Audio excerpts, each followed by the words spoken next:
There's no question that the genesis of so much of this significant, not easy change, but significant change came from Governor Bredesen and Senator Frist. These are men of tremendous honor who are doing the right thing for their state, for their children, and in my estimation, for the country.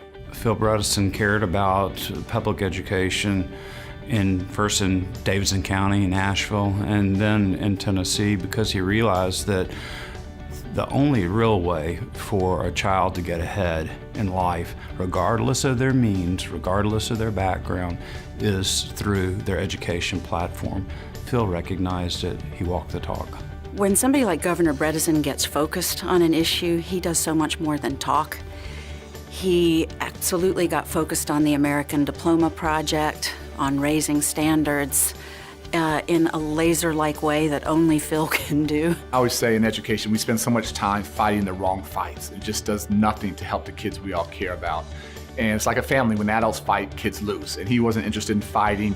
He wasn't interested in scoring political points. He just wanted to give children a shot in life. And the only way to do that is by improving educational opportunity. One of the first questions he asked me shortly after he joined the Achieve Board of Directors, his question was, how do you sustain these reforms? When he was finishing his term, I think there are 8 or 9 or 10 folks who were running both Republican and Democrat to succeed him as governor.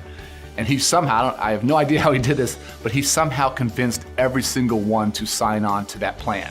So it wasn't the Governor Bredesen plan, this was the Tennessee plan, and it was going to last far beyond his tenure as governor. First Phil Bredesen and then Bill Frist both were able to bring all these different parties to the table, and I guess had enough moxie to get them to play nice together and realize that we were all working for the best interests of our children. I think part of Senator Frist's vision was this fundamental belief that it wasn't about any singular person, whether it was him, whether it was policymakers, educators, the philanthropic community, any one of these single institutions really needed to work together. He was visionary in creating SCORE and bringing all those weights and voices together in a way to discuss changes in education in a meaningful way and impact education reform. Virtually every state I go to, I tell the Tennessee SCORE story.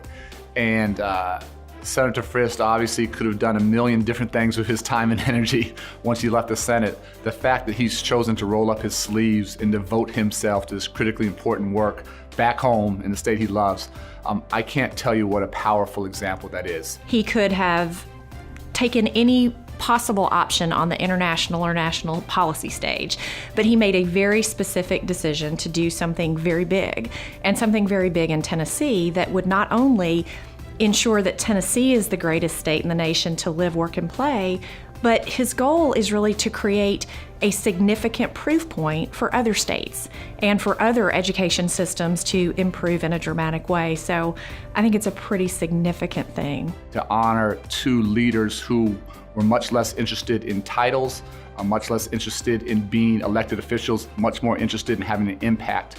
That's what true public service is about. That's the true calling here. I want to see Nashville continue to grow and thrive. Great work. This entire community working together. That city can go to a different level and do something very, very special.